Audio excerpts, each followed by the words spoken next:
رہے ہو کہ تم پر پریشانیاں آ رہی ہیں، مسلمانوں پر ظلم و ستم کیا جا رہا ہے، اس کا جواب اللہ رب العزت نے قرآن پاک کے اندر ارشاد فرماتا ہے وَلَا تَهِنُوا وَلَا تَحْزَنُوا وَأَنْتُمُ الْأَعْلَوْنَ إِن كُنتُم مُؤْمِنِينَ۔ رب فرماتا ہے ہمت نہ ہارو، غم نہ کرو، اللہ تمہیں غلبہ عطا فرمائے گا اگر تم پکے مسلمان ہو۔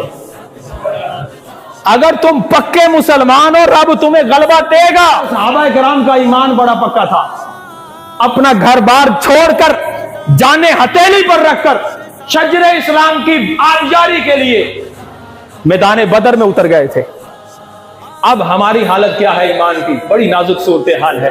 کاروبار کرنے والا اپنی دکان اس لیے نماز کے ٹائم بند نہیں کرتا کہ کہیں گاہک نہ چلا جائے، نہ رکھنے والا روزہ اس لیے نہیں رکھ رہا کہ روزہ رکھوں گا تو کام کیسے کروں گا، کاروبار کرنے والا جھوٹ اس لیے بولتا ہے، کہتا ہے کاروبار جھوٹ چلتا ہی نہیں، پیسہ رکھا کے سود لے رہے۔ ایمان کی صورتحال ہمارے سامنے بڑی نازک صورتحال ہے، ہمیں اپنے مال کی، اپنے اولاد کی، اپنے گھر بار کی فکر ہے، لیکن ایمان کی مضبوطی، ایمان کو بڑھانے کی قدر نہیں ہے۔